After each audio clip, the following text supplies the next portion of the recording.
All right, let's pick up where we left in video 1, except we're going to take a shortcut from Potters Creek Road and go through the McClintic Wildlife Area to the Fairgrounds Road. I was going to take you over to the old power plant buildings where the 1966 Scarberry sightings of Mothman began. But some locals told me they were torn down in the 90s. They'd become dangerous. Kids, teenagers going out there, so they were demolished. There were two, one near where the Farm Museum is, and another was on the other side of the road. But instead, what I'm going to do is take you to another of Mothman's favorite hangouts, the old acid racks, not far away, so here we go. Well, I parked my car just off the road. I sure hope I don't get towed away. I threw caution to the wind and came anyway. I took a deer trail just off the main drag and it brought me here. There's structures like this all over this neck of the woods. Call them acid racks. There's been acid runoff. Probably some government experiments. Be a good place for it. The area was subject to a huge Superfund cleanup years ago. There were a lot of toxins dumped, red water seepage, chemicals, acid dumps. Who knows what else was dumped out here. It's probably why there's a theory that Mothman is actually a mutation of either a sandhill crane or a barred owl. Okay, I'm certainly no expert, but as far as sandhill cranes, there were no reports of them here in this area in the 1960s that were ever confirmed. Experts say some have been spotted here recently, and I do believe that. There are lots of them in Nebraska and some in Florida, a lot in Florida, so they do come east of the Mississippi at least now. So a mutated crane may be a less likely suspect in our search for the truth about Mothman.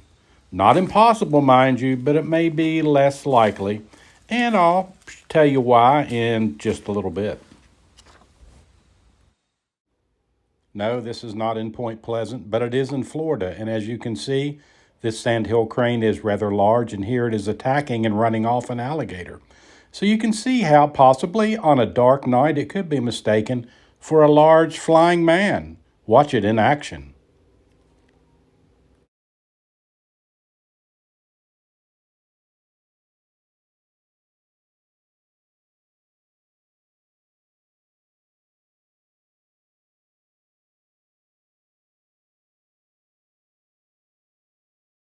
However, the barred owl is a resident here at McClintic, and it does have eyes that light up red when hit by light. And with all the chemicals dumped here in the past, it would be an ideal location for a chemically induced genetic mutation. Roger Scarberry's sketch does rather resemble a barred owl, don't you think? So is Mothman a natural phenomenon like a crane or an owl? Well, maybe, but I'm not leaning in that direction. Is it a mutation? And what better place than 1960s McClintic Wildlife Reserve for one to hide out? Lots of flying creatures out here, and it was controlled by the military at one time. So who knows what experimentations may have been taking place? Well, it could be mutations, because mutations happen, but I, for now, am not leaning in that direction, and I will tell you why in just a minute. But let's just say history may not be on that theory's side, and I'll tell you why when we get back to town and visit the resting place of Chief Cornstalk.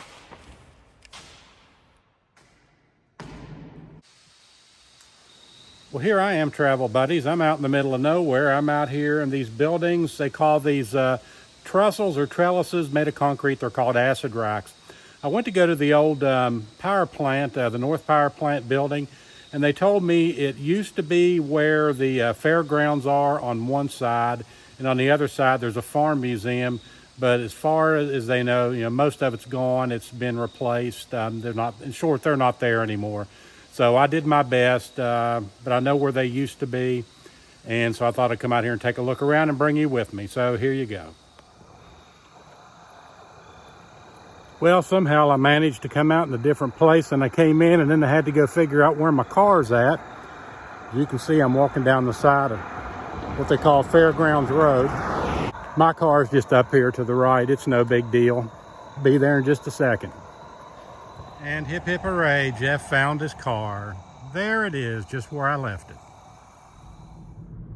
Were Roger Scarberry, his wife, and their friends drag racing? Were they running from a sandhill crane who maybe thought they were an alligator? Or were they fleeing from an enraged barred owl? Or was it a mutation of one of these creatures? Or was it Mothman? Well, whatever it turns out to be, I believe this is the route that they took on that night of November 15th of 1966 as they made a left here onto Route 62 and they made their way back to Point Pleasant to report whatever it was to the police. As you recall, it was November of the year 1777. Cornstalk, his son, and two other Native Americans had made their way to Fort Randolph, the old Fort Randolph, and they were there on a diplomatic mission, and they were being housed, some say detained, but they were being housed and helping out there at Fort Randolph when a group of men from the Rockbridge County Militia, when they came in and they, in cold blood, shot Cornstalk, his son, and then strangled the two other Indians. Yes, and Cornstalk and his son were buried, while the other two Native Americans were simply thrown into the river. Cornstalk was a very important man and was considered a leader in the area, and Patrick Henry, among others, was very concerned about this and called the men who caused Cornstalk and these other men's demise, said they were vile assassins and brought them to trial. Unfortunately, no one would drop the dime on the militiamen, or no one would turn evidence on them, and they were all eventually freed.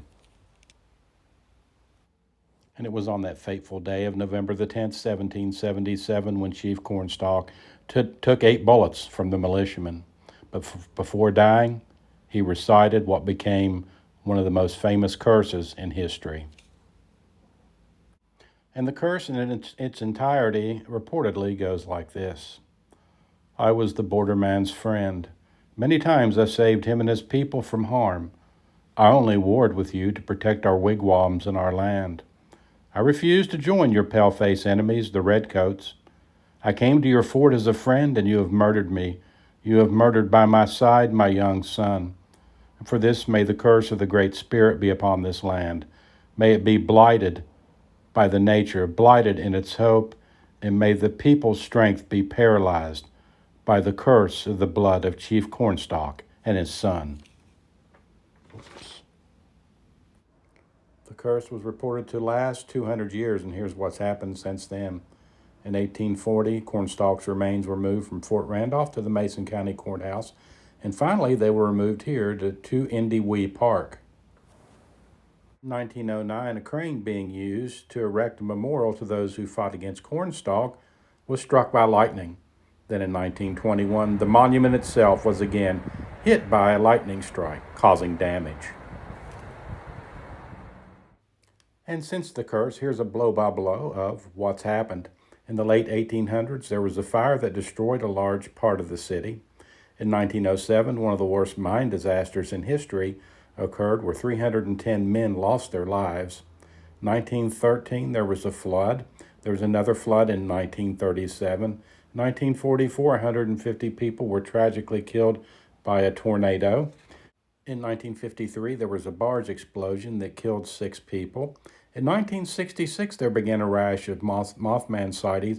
In 1967, in December, there was a tragic Silver Bridge collapse, and after that, the Mothman sightings seemed to subside.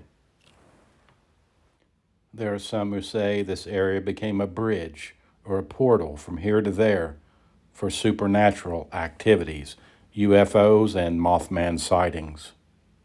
So, did Mothman begin here? Well, there are several Indian tribes who would beg to differ, and at least one college professor. In Cornstalk's time, there were many Indian tribes in the area, and among their drawings and traditions was a large, bird-like man with saucer-like eyes. They called him the Thunderbird. Thunderbird was a servant of the Great Spirit. He lived high above the trees, the hills, the mountains. Its wings caused wind and thunder, and by blinking his eyes, it caused lightning. It could change its appearance to that of a man, and its power could be summoned by the Great Spirit. And the Thunderbird was said to avenge Native Americans against their enemies.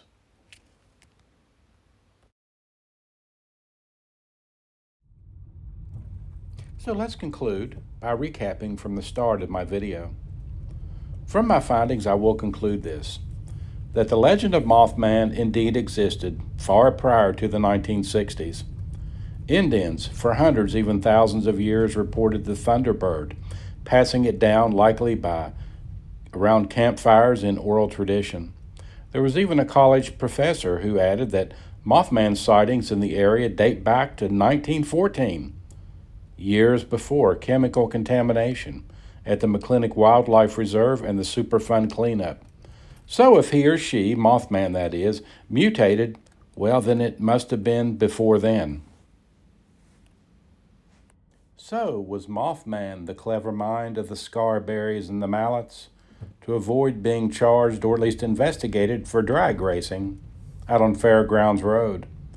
Well, I think not, because the officers who investigated and Officer Halstead found both couples to be cooperative and very credible. So where are we going with this? Is this area a portal to the unknown?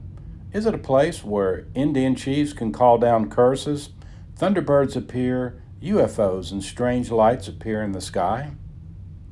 Well, to find out, please look out for the Truth About Mothman, the conclusion, part 3. I hope to see you then.